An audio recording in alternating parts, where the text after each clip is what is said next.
The sky was dark, and the streets were almost empty. Cold wind blew across the city as people hurried home. Lights of big stores still shone bright, even though most shoppers had already left. In one corner of the shopping district stood a luxury store called Elite Wardrobe, a place where only the rich dared to shop. It was late evening when a man named Rafik slowly walked toward the glass doors of the store. His clothes were old and dusty. His shoes were worn out. His beard was messy and his hands were rough. People passing by gave him strange looks, wondering why a man like him was near such an expensive store. Rafik paused at the entrance. He looked up at the glowing sign and then at his own reflection in the glass. He took a deep breath and stepped inside. The warmth of the store touched his face. The floor was shiny, and soft music played in the background. Expensive clothes hung neatly on golden racks. Perfume filled the air. The few customers inside turned to look at Rafik. They stared, confused and curious. A woman whispered to her, "Friend, what is he doing here?" Rafik didn't look at anyone. He walked slowly, his eyes moving from one jacket to another. His face showed no emotion, but inside his heart was beating fast. Behind the counter, Mr. Imran, the store manager, was watching. He had sharp eyes and a proud face. He didn't like what he saw. "Excuse me, sir," Imran said loudly, walking toward Rafik. "Are you lost?" Rafik looked up and said softly, "No, I just wanted to see the jackets." Imran raised an eyebrow. "These jackets cost more than your entire outfit, sir. I think you'll be more comfortable in another shop. Maybe secondhand clothing down street." Some customers laughed. Rafik said nothing. He just kept looking at a dark blue coat with golden buttons. His eyes stayed on it a little longer. Imran stepped closer. "You're not planning to buy anything, are you?" Rafik turned to him and replied calmly, "Can I not look?" Imran smirked. "This is a place for real customers, not window shoppers. I'm asking you, please leave. Now." The laughter behind him grew louder. One man whispered, "He must be a beggar looking for warmth." Rafik's face didn't change. He looked one last time at the coat, then nodded slowly and turned toward the door. As he walked out, the cold air hit him again. He didn't look back. The laughter continued behind him as the glass doors closed. Outside, Rafik walked down the empty street, his hands in his pockets. His eyes looked tired, but his steps were steady. Under the streetlight, his face looked sad, but there was something else too. Something quiet and strong. He reached a small alley and sat on a bench. From his coat pocket, he pulled out an old envelope. Inside was a faded photo of a man standing beside a building. That building was Elite Wardrobe. On the back of the photo, in neat handwriting, were the words, "One day this will be yours. Use it to help others. Love, Baba." Rafik stared at the photo for a long time. He touched the words with his fingers. The cold wind blew again. But this time, Rafik didn't feel it. Back inside the store, Mr. Imran was still smiling. "Can you believe the nerve?" he said to a customer. "These people think they can just walk in anywhere." But what he didn't know was that the man he just threw out once owned that very store, and he was about to return, not as a poor stranger, but as the one man who would change everything. Suspense now hung quietly in the air. Why was Rafik really there? What did that jacket mean to him? And why did the photo of the store say it would one day be his? Rafik sat on the cold bench for a long time. The city lights flickered in the distance. Cars passed by, but no one noticed him. In his hand was the old photo. His eyes were locked on it, like it was his last connection to a different life. Many years ago, this city had been different for him. He wasn't always dressed in old clothes. He wasn't always treated like trash. He was born into a small but happy family. His father, Mr. Karim, had worked day and night to build a small clothing shop. Slowly, that shop grew into a well-known business. People respected Mr. Karim for his honesty and kind heart. Rafik grew up watching his father work hard. His father always said, "Son, one day you'll run this shop, but never forget, business is not just about money, it's about people." And then one day, everything changed. Rafiq was 21 when his father suddenly fell sick. Within weeks, the man who was once full of life was gone. Just like that, Rafiq tried to take over the shop, but being young and trusting, he made mistakes. He listened to the wrong people. A man named Zamir, a smooth-talking businessman, offered to help him. Zamir promised to manage the business and make it bigger. But Zamir had other plans. He tricked Rafiq into signing documents without understanding them. Within a year, the business was no longer his. The store, Elite Wardrobe, was sold. And the worst part? Zamir handed the keys to a new manager. Mr. Imran Rafiq lost everything. His shop, his money, his father's dream. No lawyer could help. The papers were all legal. Rafiq had nothing. He lived on the streets, did small jobs, slept in shelters, but he never forgot the promise he made to his father. One day he would return, and now, that day was near. Back to the present. The next morning, Rafiq went to a small internet cafe. He used the old computer and checked his email. There it was, a message from a man named Samir Sheikh, a wealthy investor and an old friend of his father. Samir had heard Rafiq's story and wanted to help. He had done some digging, and he had good news. The land where Elite Wardrobe stood had some legal issues. It was originally in Kareem's name. Samir had lied about some documents. Samir's lawyers had worked quietly for months. Now, the store was going back to its rightful owner, Rafiq. Rafiq stared at the screen. His hands trembled. Tears filled his eyes. After all these years, justice was finally his. But he didn't feel anger. He didn't want revenge. He wanted to walk back into that store, not to hurt anyone, but to show who he really was. And more importantly, to remind them never to judge someone by how they look. 2 days later, the return it was a busy afternoon. At Elite Wardrobe, customers came and went. Mr. Imran was talking loudly to a couple, showing them a designer jacket. Suddenly, a black limousine stopped outside the glass door. People turned to look. The driver stepped out and opened the back door from the car. A man stepped out. He wore a clean black coat. His beard was trimmed, his shoes shined. He looked calm, confident, and powerful. It was Rafiq. Mr. Imran's smile faded. The customers turned, whispering to each other. Isn't that the same man he threw out? No way. Look at him now. Rafiq entered the store. He looked around slowly. The golden racks, the warm lights, the soft music. Everything was still the same. He walked up to the same jacket he saw that night, the dark blue one with golden buttons. Mr. Imran stepped forward, nervous. Can I help you, sir? Rafiq turned to him and smiled. No, you already did. Before Imran could speak, a well-dressed man entered the store. It was Samir Sheikh. He walked straight to Rafiq and shook his hand. Congratulations, it's all yours now. Mr. Imran's face went pale. What do you mean? He asked, confused. Rafiq looked at him, calm but firm. I'm the new owner. Or should I say, the original one. The room went silent. Suspense. Built as everyone waited to see what Rafiq would do next. Would he fire Mr. Imran? Would he shut down the store? But Rafiq only said one thing. Let's begin a new chapter, with respect. For a long moment, the room was silent. Rafiq stood still in the center of the store, calm and composed. He wasn't angry. He didn't raise his voice, but his quiet strength made everyone stop and look. The customers whispered to one another. Isn't he the same man Mr. Imran shouted at last week? Yes, I saw it. He was wearing old clothes and walked out with his head down. And now he owns the store?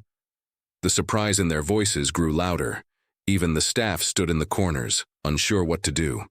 They had all seen Mr. Imran humiliate Rafiq. No one had stopped him, and now the tables had turned. Mr. Imran tried to smile, but his lips trembled. Sir, I didn't know who you were. It was just a misunderstanding. Please understand. Rafiq raised his hand gently, stopping him. I know exactly what happened.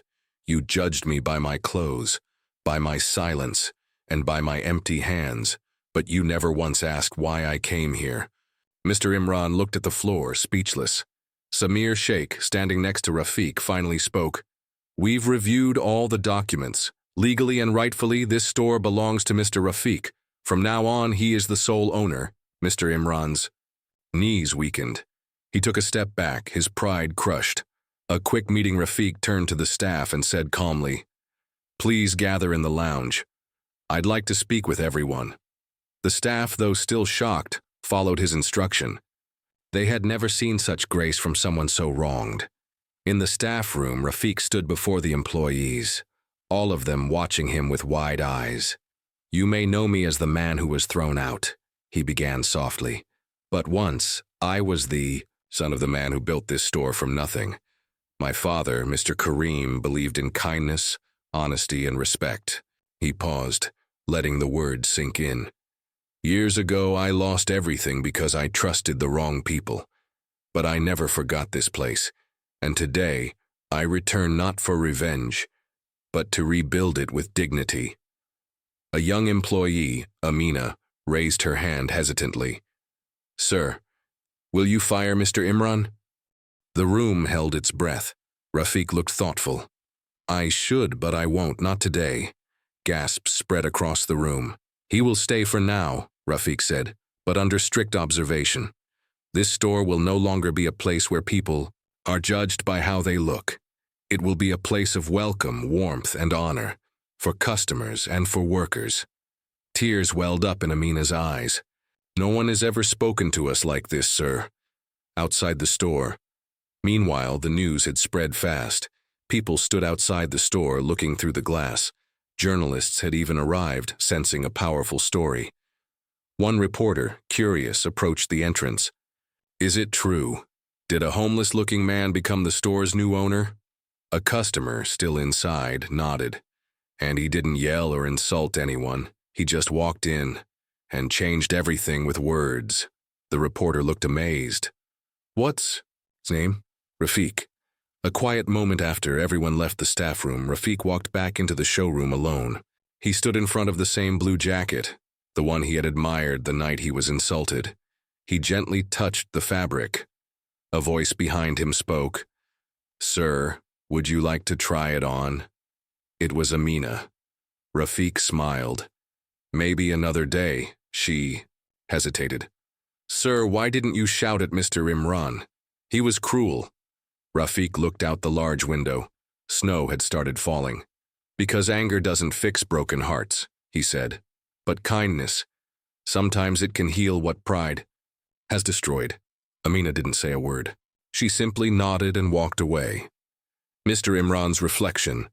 Later that evening, Mr. Imran sat alone in his small office. His hands were shaking.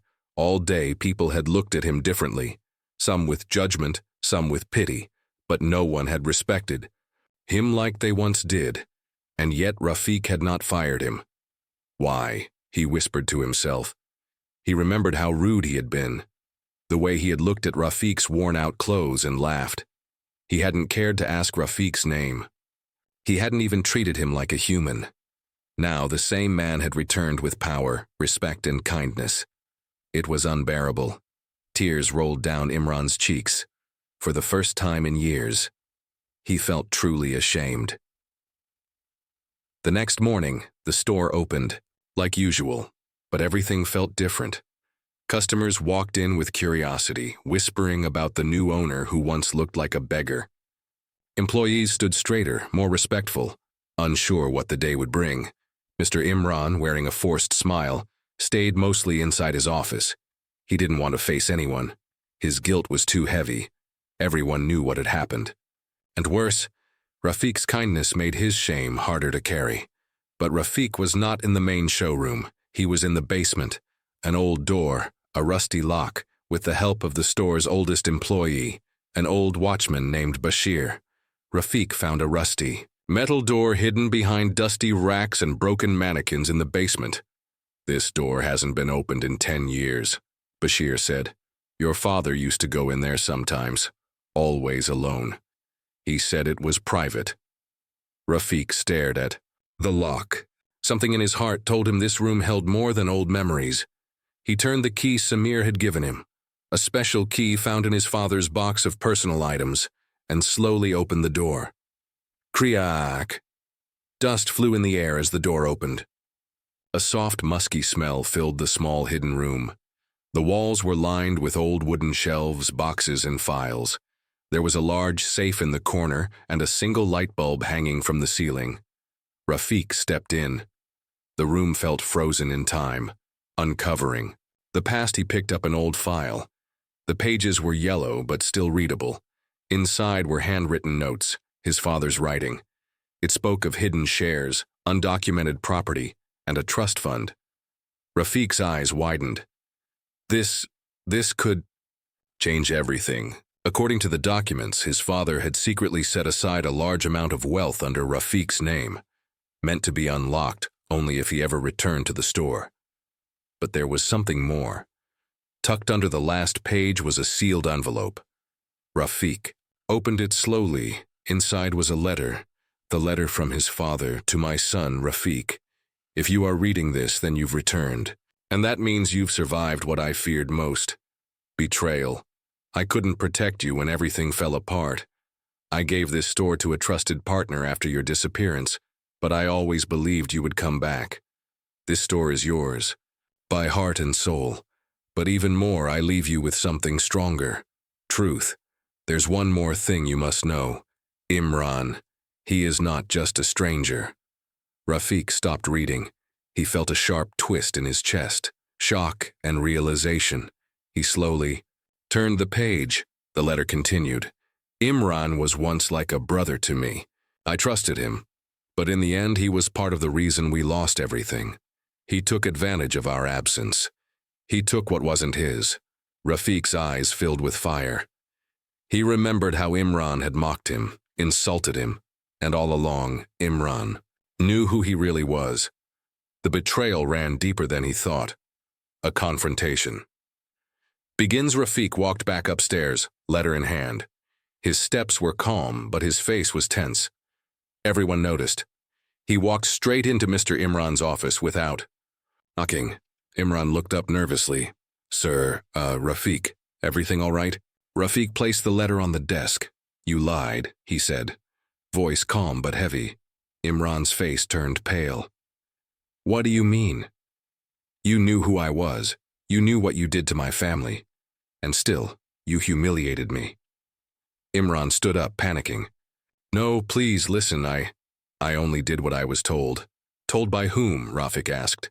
You were the one in charge. There was silence. The weight of truth hung in the air.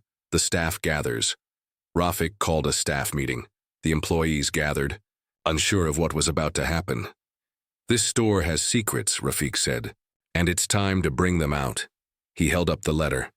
My father built this place not for profit, but for legacy, for people, for fairness. But someone in this store chose greed over trust. Everyone looked at Imran. Imran's hands trembled. Rafiq turned to him and said, From this moment you are suspended. A full investigation will follow. If you're innocent, the truth will protect you. If you're guilty, justice will find you. Rafiq sat alone in his father's old office, holding the small USB drive Amina had given him. It was quiet now. The store had closed early after the staff meeting. Most workers had gone home, still whispering about the shocking events of the day. Imran had left the building in silence, his head low, but Rafiq's mind was not quiet. He stared at the USB for a long time.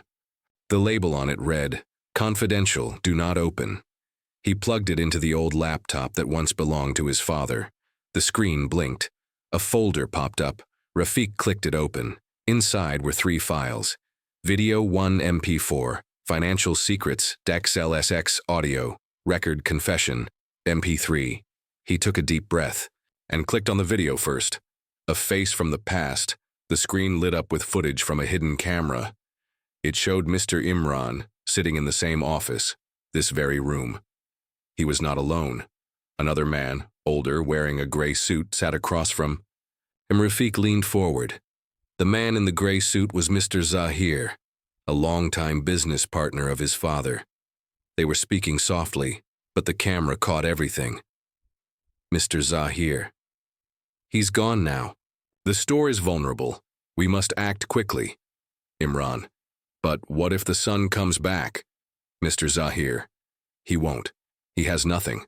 No one will believe him if he returns. Rafiq's hands tightened into fists. This was it. Proof of betrayal. They had taken the store from his father. And when his family disappeared from the city years ago, they moved in like snakes. The shocking spreadsheet. Next, Rafiq opened the spreadsheet titled Financial Secrets d'Axiala. It was filled with names, dates, and large numbers. As he read, a chilling truth unfolded. Over the past 10 years, Mr. Imran had quietly transferred large amounts of money from the store's earnings into personal accounts, many of them under fake names. He had also underpaid staff, used cheap materials, and faked reports to hide his actions. One name stood out on the last page. Amina. Rafiq's heart dropped. He saw her salary and compared it to what the company promised on paper. She had been working for half the pay, so had others. Tears filled his eyes, not of sadness, but of anger and determination. The final confession. Opened the last file. Audio record confession.mp3. Mr. Imran's voice filled the room. I know what I did was wrong, but I was afraid. Afraid the son would return, afraid the truth would come out. I thought I could fix things before anyone noticed, but now I feel it slipping away. If this recording is ever found, then I've already lost. Silence, then a final whisper. I'm sorry, Rafiq, your father didn't deserve what we did to him. Rafiq sat still. The weight of the words crashed into his heart. The plan for justice by morning. Rafiq had a plan. He printed copies of the documents, burned the video to a CD, and saved the confession to his phone. He met with a lawyer, a journalist, and 2 former employees of his father. Men who had quit years ago after seeing the store change under Imran's rule. They were all ready to help. This is no longer just about a store, Rafiq told them. This is about what's right. The press conference 2 days later, the media gathered outside the luxury store. Reporters, cameras, curious people from the city. Even customers. Rafiq stepped out with confidence and addressed everyone. He told the full story, from the day he walked in as a poor man and was thrown out, to discovering the hidden room, and now exposing the truth. Then he played the video, shared the documents, and ended with Imran's confession. The crowd was shocked. People gasped. Some cried. Many applauded. Mr. Imran, watching from home, collapsed into his chair. He knew it was over. The strange phone call echoed in Rafiq's ears all night. You think Imran was the only one? There's more, and they're watching. He didn't sleep. Every shadow outside the window seemed darker. Every sound in the hall made him alert.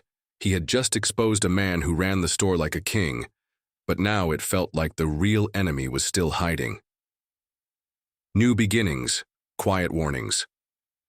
The next morning, Rafiq officially reopened the store. He posted a sign outside, under new management, welcome home. People started pouring in. Some came just to shake his hand. Others brought old receipts, sharing memories of the time his father ran the place. Amina was now the new assistant manager. Her eyes were brighter. She smiled more freely. The staff worked with new energy. The air inside the store felt lighter, fresher, almost like it had taken a breath after years of holding it in. But as Rafiq walked through the aisles greeting customers, he felt something strange. A man in a black coat stood near the entrance. He didn't shop, didn't move, just watched. When Rafiq looked directly at him, the man turned and walked out. A name from the past. That evening, Amina knocked on Rafiq's office door. She looked uneasy. Rafiq, someone left this letter at the counter. Said it was urgent and personal.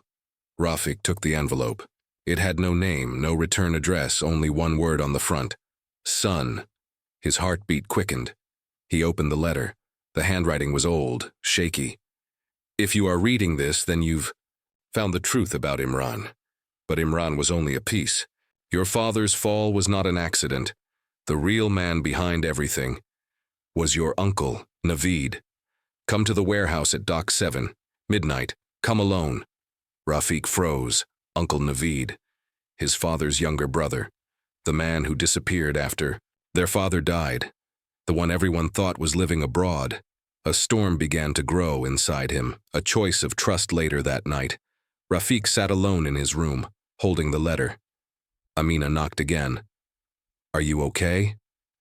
Rafik looked up. Do you trust me? Yes. I need to go somewhere, but I can't tell you where. Not yet. She nodded, though worry filled her eyes. Be careful. He didn't take a car.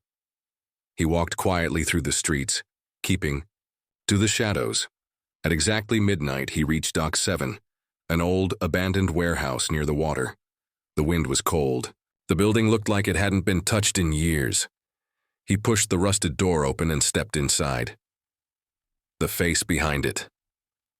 All a single light bulb hung from the ceiling, swinging slightly. A figure stepped out from the shadows, older, with white hair and a long coat. It was Uncle Naveed. He looked at Rafik with tired eyes. You look just like your father. Rafik's fists tightened. Why did you do it? Naveed sighed. Because your father left me nothing. The business, the name, the respect, it was all his. I was always the younger brother. I wanted to prove I was better. Imran was my pawn. You destroyed him. You destroyed us. No. He destroyed himself. I just opened the door. He walked through it. Rafik stepped closer. What do you want now? Naveed reached into his coat and pulled out a thick folder. I came to give you the rest of the story. You've only seen the tip of the iceberg. The corruption goes deeper. Investors, government men, business sharks. Your father was going to expose them before he died. He handed Rafik the folder. But if you choose to go further, Naveed warned, you won't have peace. They will come for you. They already know your name. The folder of fireback at home, Rafik opened the folder. Inside were letters between powerful businessmen, photographs of secret meetings, documents proving how land was stolen, workers abused and files erased. It was a map of the rot beneath the surface. He leaned back in his chair, mind racing. If he shared this, it would shake the city. But at what cost? The next morning, Rafik stood in front of his father's portrait inside the store. He held the folder of secrets in his hands. His thoughts were racing. What would Baba have done? Expose the truth, or protect the people? He remembered the way his father used to say, real strength is standing for what's right even when you're scared. That morning, Rafik made his choice. Truth in the light by noon. Rafik called a press conference outside the store. The media had already heard rumors about Imran's arrest, but no one expected what came next. Rafik stood on the small wooden platform. The streets were filled with curious people. Reporters raised their cameras. Behind Rafik stood Amina, Mr. Salman, the kind old customer, and the store's staff, each holding one page from the folder. Rafik raised his voice and said, "This is not just about a rude manager. This is about years of lies, power games, and the silent destruction of good people. My father tried to stop it. He paid with his life. I won't stay silent anymore." Then he showed the documents, contracts, letters, recordings, names of the powerful men who had used Imran as their tool. Gasps filled the crowd. A few people even cried. The reporters started shouting questions. Will you press charges? Who else is involved? Rafik simply said, let the law do its job now. But the truth is free and it's not going back in the dark. The backlash begins. That evening, the news spread like wildfire. Every channel, every blog, every radio host was talking about Rafik's revelation. Some people praised him, others warned him. The phone rang all night with threats, anonymous messages, flooded the store's inbox. You'll regret this. You're playing with fire. But Rafik was not afraid anymore. He had lived in silence long enough. Now the world would hear his father's story. An unexpected visitor. 2 days later, while closing the store, Amina called out, Rafik, someone's here to see you. Black car was parked outside. From it stepped a woman in a gray suit, calm, powerful. "I'm Zara Khan," she said. "I work with the Prime Minister's Anti-Corruption Task Force." She smiled. "We've been waiting for someone like you." She handed him a sealed document. "This is an official invitation. We want you to testify. Your voice matters." Rafiq held the paper. His hands trembled. For the first time, someone was listening. Really listening. A store reborn weeks passed. The men named in the documents were being investigated. Uncle Naveed left the city quietly. Rafiq didn't chase him. Let him live with his truth, he told Amina. The store was now more than just a business. It had become a symbol of honesty, of courage, of new beginnings. Rafiq hired more people from poor backgrounds. He started evening training classes in a spare room at the back, for youth who had lost hope. Amina managed everything with love and care. One morning, a little boy came into the store, holding a small, dirty coin. "I don't want anything, I just want to look. It's so pretty here," he said. Rafiq knelt beside him, smiled, and handed him a small toy car. "No charge," he whispered. "Everyone deserves kindness." Full circle a few months later, on the anniversary of his father's death, Rafiq visited the grave. He brought flowers. He stood silently, thinking. Then he whispered, "I did it, Baba. They tried to break your name, but now it's shining again." A wind blew softly through the trees, as if the past was smiling.